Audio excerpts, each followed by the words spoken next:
And we continue at 1:05 in the afternoon on the John Phillips Show.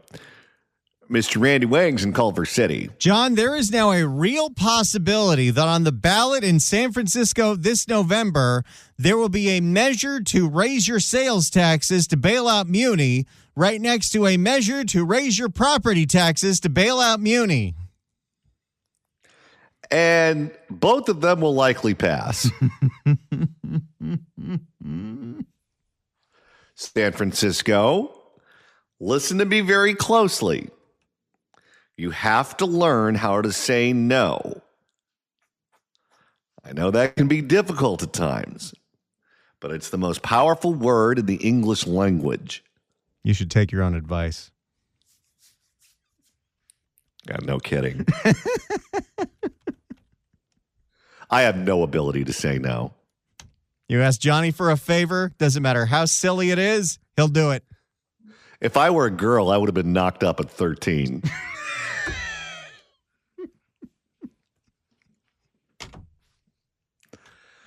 All right, let's move on. Because we know that the issue of plastic bags in California is a hot button issue, where the state of California banned plastic bags at grocery store because they contribute to litter. The only issue is, are they really banned at all grocery stores in the state of California, or do some jurisdictions have the ability to still provide them? It turns out, according to some incredible investigative reporting from ABC7 and Leanne Melendez, that San Francisco is actually exempt from California's new ban on those thicker plastic bags, and the reason is pretty darn silly. For more, here's ABC7 in the Bay. They're convenient, of course, but they're also a big no-no. California's updated plastic bag ban went into effect in January. The law forbids businesses from giving away or selling plastic bags, even those deemed recyclable. But you can still sell trash bags, and you give away produce bags, but just not these bags. Yeah. How does that make sense? I don't know. One thing that is true, and the new ban is supposed to stop this, but we'll see.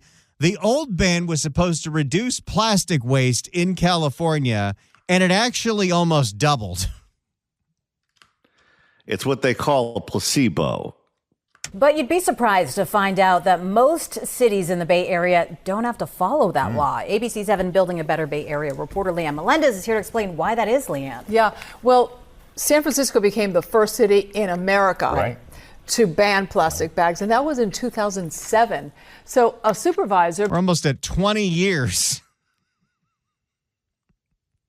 And John, San Francisco got so much cleaner after that. You want to know a true story? I was invited to a dinner at some point a very long time ago when they first started talking about banning plastic bags. And it was a dinner that was put on by the California Plastics Association. And the guy who was leading the charge for them was Steve Schmidt. You know him? Who's Steve Schmidt? He was the guy who was an advisor, I think the campaign manager, to John McCain. And then he became a Lincoln Project guy. And he's on MSNBC all the time. He's the big, fat, bald guy. His face looks like a testicle. So anyway, so they invited me to this dinner, and they were talking about it, and it was people who understand California politics, and they just kind of wanted to pick our brain about how to defeat this thing. And I said, well, what's the problem? Why is it that people want to ban the bags? And the answer was littering. And so my suggestion was, well, why don't you increase the penalty for littering? If that's the problem, then people obviously don't feel like the punishment is severe enough to impact their behavior. So take whatever the fine is for littering and double it or triple it, whatever. Make it so severe that people stop littering. And oh my God, he got really angry at me. And he told me that the percentage of people who were littering, who were people of color, is high enough to where we're not going to pass a law that disproportionately impacts people of color, and that would be deemed to be racist and this and that. And I thought, hey, You asked me a question, and I told you an answer to punish people who are littering, and then all of a sudden all this racism talk starts flying. I don't know what that's about, so I just went back to my steak. Well, it's very similar to the nonsense that we hear about illegal dumping in places like Los Angeles and Oakland, where, and this is true, the fine, if you actually get caught illegal dumping, is less than if you just took stuff to the dump and paid what you're supposed to pay. Well, then increase the fine, for heaven's sake. Oh, they can't do that. Let's go back to Leanne Melendez. So a supervisor by the name of Ross Mercarimi introduced the legislation after it was reported that the year before, San Francisco businesses had given shoppers 180 million single-use plastic bags, so they banned them. Yay for San Francisco. Except that the city that once led the nation has not yet banned the heavy plastic bags, the same ones the state is now saying no to. We found no shortage of those so-called reusable thick plastic bags in San Francisco's Mission District. I love that the whole country was staring at California in 2014 when they passed this plastic bag ban. And of course, it was written in a way that there were loopholes where they could actually use thicker plastic bags. Because that's the way it always is in California.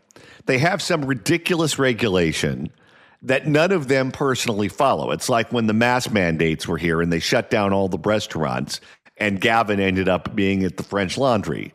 They never anticipate that these laws will impact them. We found no shortage of those so-called reusable thick plastic bags in San Francisco's Mission District. Those same heavy-duty plastic bags the state banned just 2 months ago. Every business owner we spoke to told us they knew of the state law. Yes, I know that. Yeah, we got a notice, about the plastic bags. Okay, but there are still plastic bags at your business. Why is that? Yeah, we still have some left because inventory. But inventory, yeah, but we know that we're not buying anymore. What are we supposed to do? Burn all of our old plastic bags? Or ship them to a friend in Nevada? Plastic. We want to do paper now. The owner of Casa Lucas said he too was stuck with thousands of plastic bags and wanted to get rid of them first before moving on to paper. La Palma store already shifted to paper bags. The butcher shop nearby was transitioning and letting customers know to paper bags. Don't get the wrong idea. Yeah, I just heard the needle go off the record here. Transitioning from plastic to paper. Don't get the wrong idea of what's going on at the butcher shop. Wasn't Sam the butcher the maid from the Brady Bunch's boyfriend?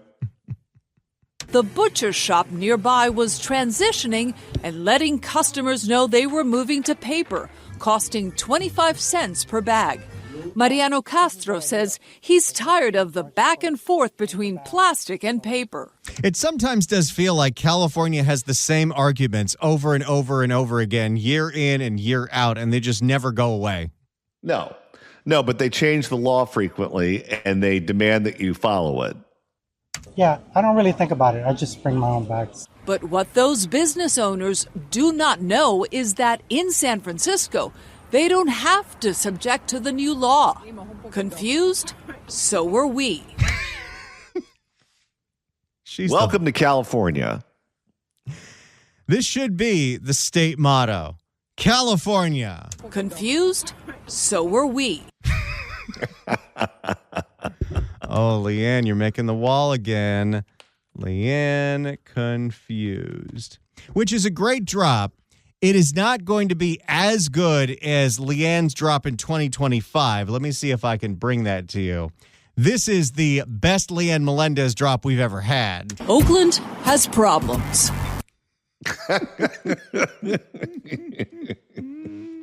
We asked the enforcing agency, the San Francisco Environment Department, to explain. They think they have to get rid of all plastic bags, and you're saying they don't have to.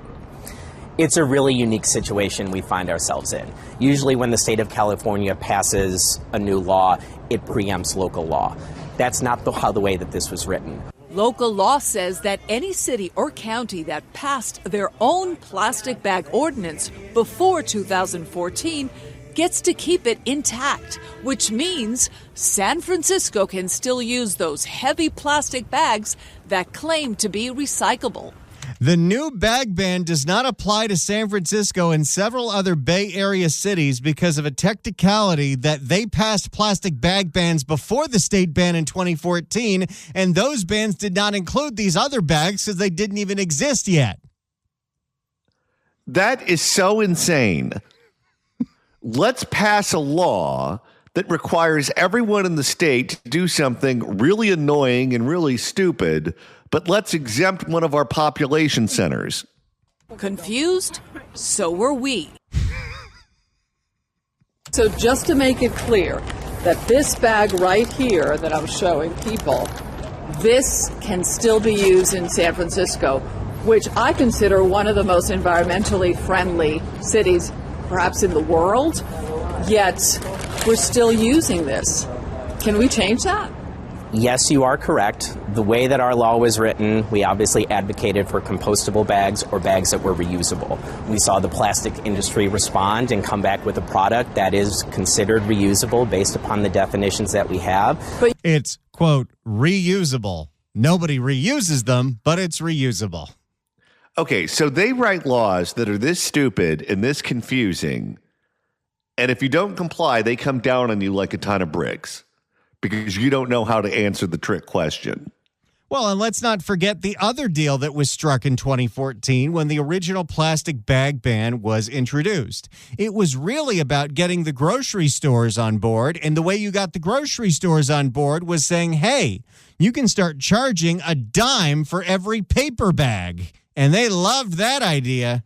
Oh, yeah. But you know that some people use this just once. Yes. In other words, the plastic industry found a loophole that allowed them to use the label recyclable for those heavy plastic bags. As a result, 80%. It's almost like the plastic industry is nonstick. As a result, 80% of Bay Area cities can continue to use them. But those cities without a prior ordinance have to follow state law. Following an investigation by California Attorney General Bob Bonta. Oh, I like that name. Bob Bonta? I think that's better. General Bob Bonta. Bob Bonta. I have never heard him go by Bob. Have you? I have not. I'm pretty sure it's a mistake, but I'm here for it. California Attorney General Bob Bonta. If Bonta's going by Bob, can you confirm if that's 1-0 or 2? California Attorney General Bob Bonta. Bob Bonta. The state sued 7 manufacturers stating, quote, despite the manufacturers' claims and widespread consumer belief, these plastic bags do not, in fact, appear to generally be recyclable. What would it take? Well, that's also because we don't ever do our own recycling here. For years and years and years, we were shipping all of our recycling to China, and they don't buy it anymore. And then we have the Dong family in between. Well, there's that, too. What would it take for San Francisco to align with state law? It would be a legislative process with the board. They would probably require us amending what we currently have. At least one supervisor told us he's not ready to put more pressure on small businesses. Especially now as we've got an economic recovery underway, it feels to me like our economic recovery is fragile. Let's make sure that we're protecting that. And okay, so then why do they have to abide by it in Anaheim? Good question. Leanne? Confused? So were we. This is so dumb. And how much do you want to bet all of the electeds in San Francisco and the East Bay voted for it? They're exempted, and everyone else in the state has to be terrorized by this law. And it's not just businesses in the Mission District. We found plastic bags being used all over the city. In Chinatown, most businesses are still using the heavy plastic bags, which, as we know now, are allowed. But while we saw more people bringing their own cloth bags, much to our surprise, a lot of customers were using the single-use flimsy bags that were banned in San Francisco in 2007. And by the way, it's so bizarre the way these things were written because you think, oh, we banned those really flimsy but very reusable plastic bags, but you can still get them at Home Depot and they're free. I don't understand how any of this is supposed to work. No, and you're 100% right. Those got reused all the time. You have a tiny little trash can in a bathroom. You're cleaning out your car. You're finding, different papers and whatnot, wrappers to put in the bag to throw out because you're taking your car to the car wash. Whatever. You have a dog. You're walking the dog. You need a bag to pick up after the dog. The big, thick plastic bags are more difficult to reuse because they're so huge. I didn't used to have to buy, to your point, I didn't have to used to buy specific bags for scooping up after my cat. When I got my cat in 2013, I would use the plastic bags that I got at Ralph's. Then, when the bag ban took effect, what did I have to do? I had to start buying on Amazon much thicker plastic bags. Well, you have certain areas where they have a lot of people who walk dogs, and they have a problem with people not picking them after their dogs. They have different kiosks where you can get one of those flimsy plastic bags that you used to get at the grocery store to use to pick up after your dog that the local municipality paid for. So it begs the question, if getting rid of plastic bags is better for the environment, why isn't San Francisco doing more to get rid of them? And besides San Francisco, here are the other cities in the Bay Area that have their own bans and don't have to follow what the state is doing. San Jose, Berkeley, Oakland, and the rest of Alameda County, and all of Marin County. There you go. That is why San Francisco does not have to abide by California's new plastic bag ban. Confused? So were we. 800-222-5222 is the telephone number. 1-800-222-5222. If you'd like to email the show, you can do so at johnnydon'tlikeshow@gmail.com. That's johnnydon'tlikeshow@gmail.com. And Randy, you're monitoring the mailbag. John writes in at johnnydon'tlikeshow@gmail.com with the subject line, shh. Stop talking about the bags at Home Depot. Did you know that a pack of batteries at the self-checkout requires 23 bags?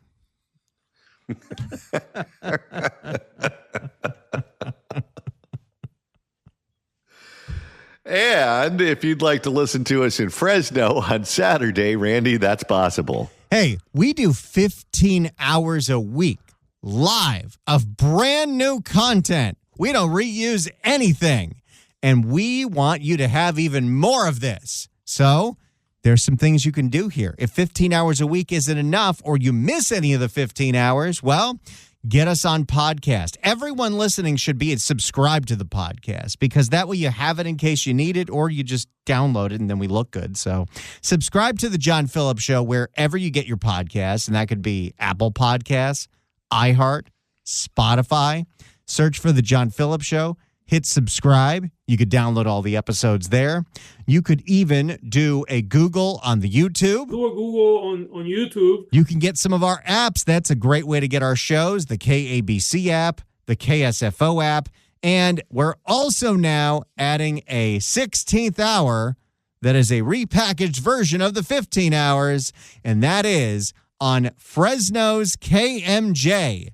Saturdays at noon. It is a special edition of the Fix California Hour, and you can listen to it on 580 on the AM dial, 105.9, and stream it at kmjnow.com. It's the Fix California Hour replay, Saturdays at noon on KMJ. Coming up next, Jim Lacey joins us. Don't you go anywhere. 800-222-5222 is the telephone number. 1-800-222-5222. It is our pleasure to welcome our next guest to the program. He is the best-selling author of the book Taxophoria, available online at Amazon.com. He's also a former Reagan administration general counsel. You can get him online at capoliticalreview.com and follow him on X at James V. Lacey 1. Jim Lacey, thanks so much for stopping by. I'm happy to be here. I just unloaded my plastic bags from the Stater Brothers in San Clemente that I was literally at 20 minutes ago. So go figure. Well, as long as you didn't dump them directly into the ocean, I think you're okay. No, I have a recyclable trash can. You know, a lot of this baloney that they have could be dealt with by just the recyclable trash bins actually being recyclable trash bins. You know, that the waste companies actually do recycle out of them, and people respect that. But, you know, I appreciate your reporting and your humor about the whole thing, because it's absolutely ridiculous. Sort of like the issue of single-payer health care in California. The Democrats just can't, you know, they love to talk about it, but it's not going to happen because they can't pull it off because it's too ridiculous. Well, they decided to run with the idea after they figured out how to surgically inject cheese into the crust of the pizza, which would make it so expensive that no one would be able to pay for it, including California taxpayers. Very good. All right, so let's get to this story right now that's causing Rusty Hicks, the chairman of the California Democratic Party, if he had any hair on his head, he would be ripping it out right now, because the top two system could leave the Democrats off the November ballot. According to Paul Mitchell, who is the man who drew the lines, the congressional lines that were part of Proposition 50, he's the man that the Democrats lean on more than anyone else for advice when it comes to politics and polling and drawing of lines and those sorts of things. He has a model out that says that right now the Republicans have just under 1 in 3 chance at having an all-Republican November ballot. And every time he puts new information into his system, it gives the Republicans an even better chance at blocking the Democrats off the November ballot. As a result, the chairman of the Democratic Party has told Democratic candidates for governor who are polling in the low single digits to get out of the race. As it so happens, that's all the ethnic minorities. The 3 at the top are all white: Katie Porter, Eric Swalwell, and Tom Steyer. And the candidates who are polling in the low single digits certainly don't want to hear that, and they have collectively told the chairman to go pound sand, and they have one after another gone down to their county registrar and filled out the paperwork, so they will be on the ballot. Now, they can still drop out at some point in the future, but they can't take their name off the ballot because they've turned that paperwork in. Your thoughts on all of this?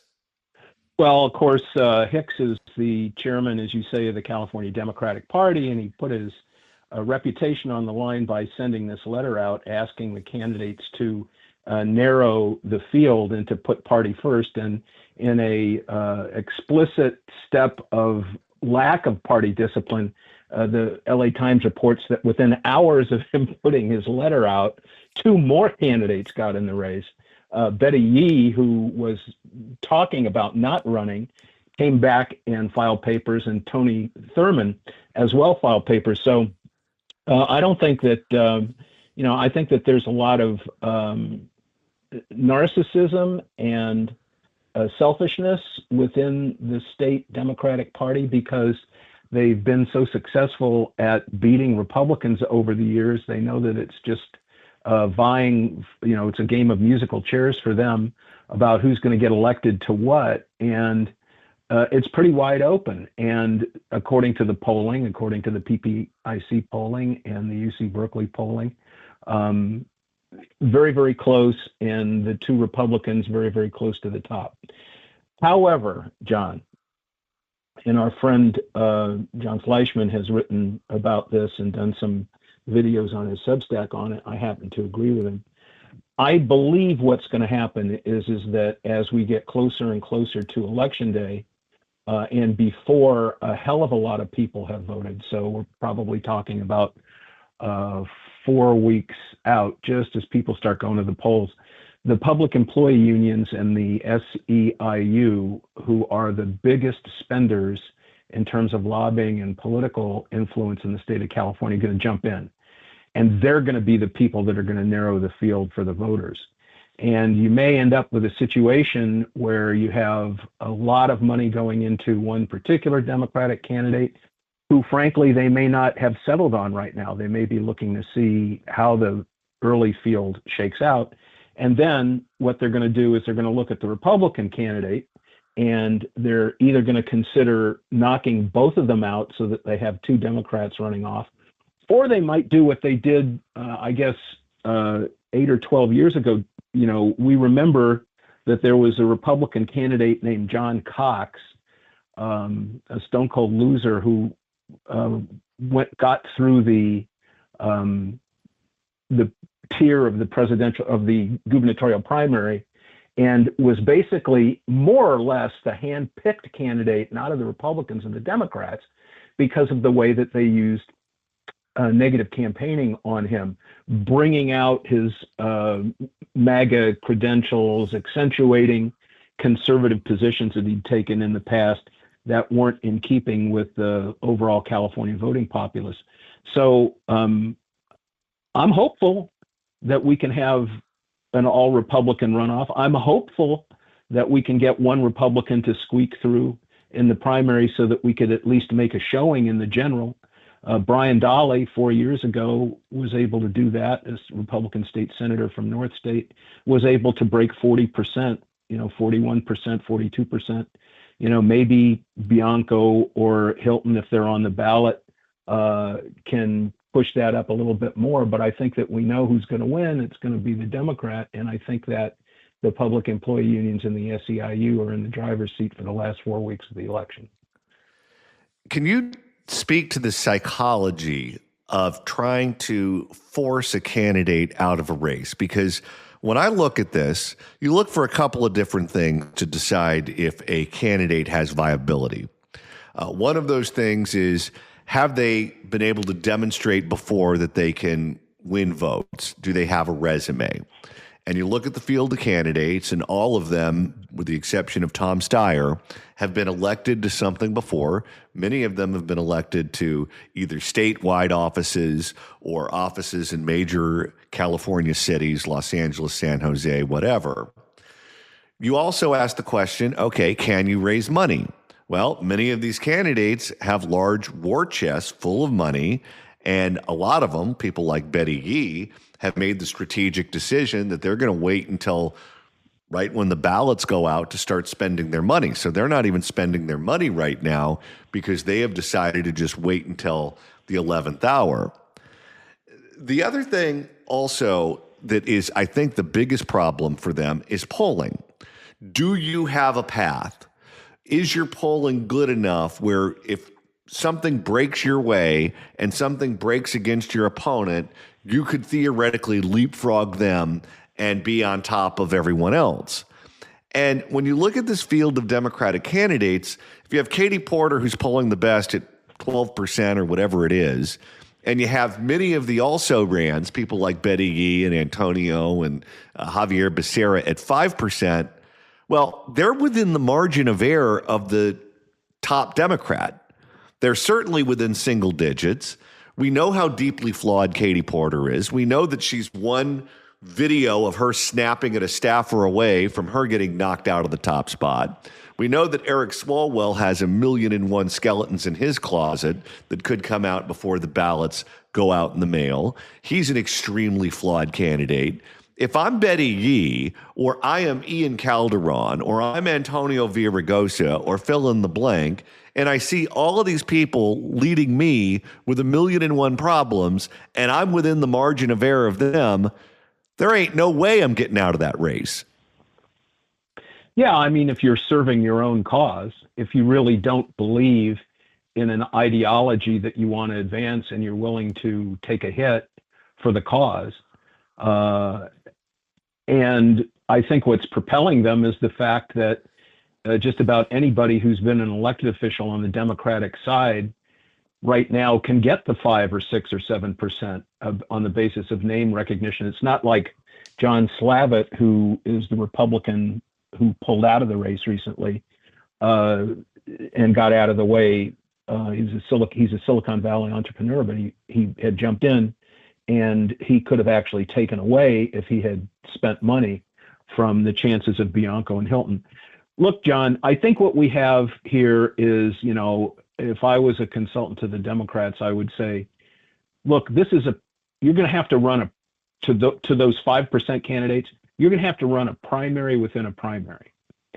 Don't be looking at making your campaign and your campaign spending in the traditional last 5 weeks of the election. They usually come in about a week before voting actually starts. So voting's going to start the first week of May. So you'd start to see a lot of TV building up for a credible candidate the end of April.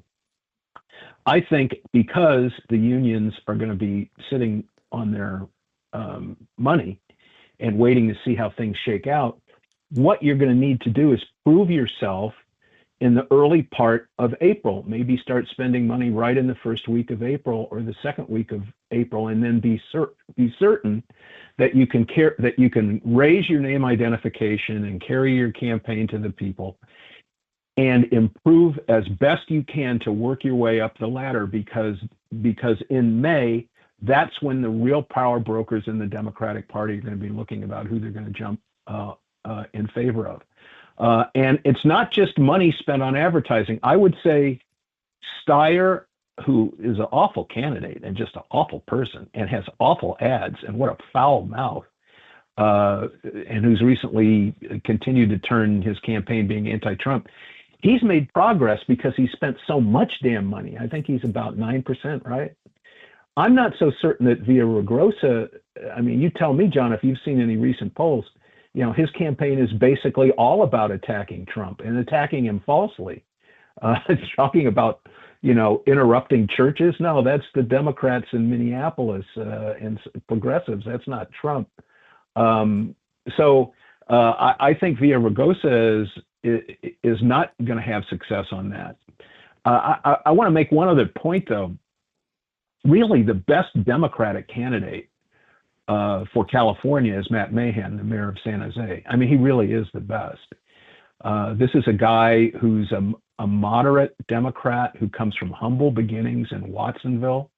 Happened to go to the same high school I did in San Jose, Jesuit school. Made his way to Harvard, got a degree in social science, didn't pursue law, came back to California, and elected himself mayor of San Jose. San Jose is a lovely community.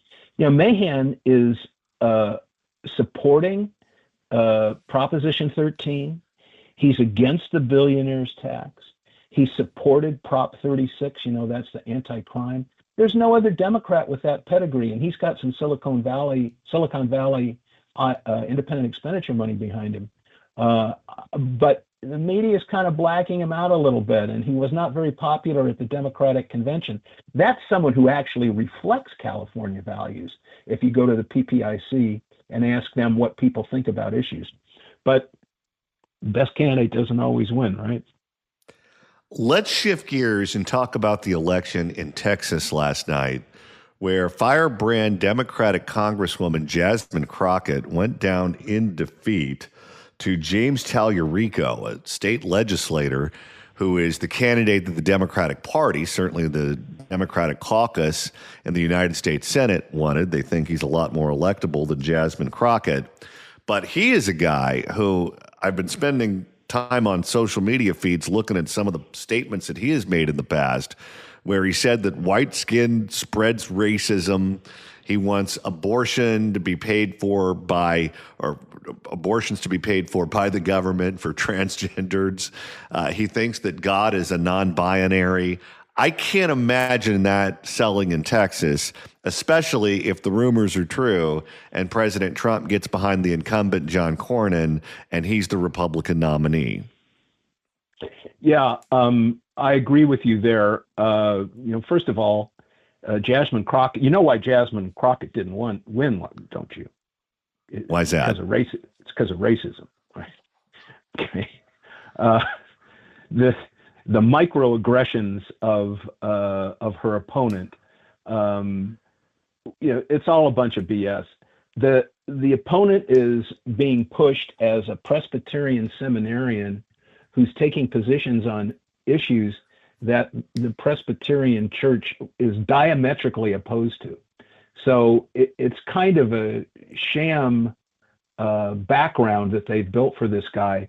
He's basically a Beto O'Rourke .2, but I believe that he has sort of a soothing and pleasant personality, and at a time of great polarization, his demeanor is very different from Schumer or Jeffries or other candidates that the Democrats have running that, like the picture of Ilhan Omar shouting back from the floor of the Congress at Trump. I think that it would be brilliant on the part of the Republican Party and Trump to endorse Cornyn. Cornyn did exceed expectations. He got a couple of points more than Paxton. Paxton, had a messy divorce. He was impeached by the legislature for, a financial scandal.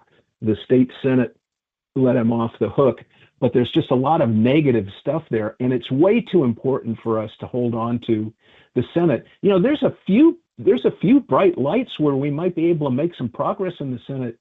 Sununu running against Pappas in New Hampshire, that's a sleeper. That's very close. They're polling very close to head, like within 3 points. And New Hampshire recently elected, a Republican governor. Rogers might have a little bit of a shot in Michigan. We need to, but nevertheless, it's still tight. We don't know if it's going to be a Democratic wave or not, and we don't want to lose Texas. I think at the end of the day, we're going to win Texas, but Cornyn would make it so much easier for us to win because there'd probably be a lot less emphasis on the part of the Democrats to spend money in Texas when they're going to be defending other seats. So I agree. The way to win the race is to bring out the type of information that you're bringing out, pull out the Carly Fiorina wolf in sheep's clothing ad, and put that on the Democrat and get behind Cornyn. Jim Lacey, author of the best-selling book Taxifornia, which is available online at Amazon.com. You can get him online at capoliticalreview.com and follow him on X at JamesVLacey1. Jim Lacey, thanks so much for stopping by. Thank you so much. It's the John Phillips Show. 800-222-5222 is the telephone number. 1-800-222-5222. Let's go to Rich. Rich, welcome. Hello? Rich, are you there, sir? Yes, you're on the air. Hey, great. Hey, listen, this lawsuit that Bonta's doing about the oil companies deceiving everybody about recycling the plastic bags. Well, listen, look up Rohnert Park, California.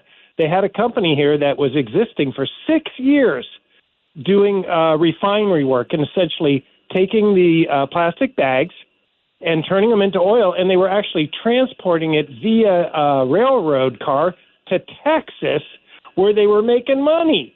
And where they screwed up was that they located it, the refinery. They called it a recycle center, but it was a refinery. And brilliant. The gal who did it was absolutely brilliant. It was a money-making operation, but they located it behind a tech school at the old Hewlett-Packard building when they could have moved it across the highway to the manufacturing and warehouse, and, it was zoned for it. I was a planning commissioner for 7 years. All right, we're out of time, but thank you for the call, sir. We appreciate it. One more hour to go right here on The John Phillips Show.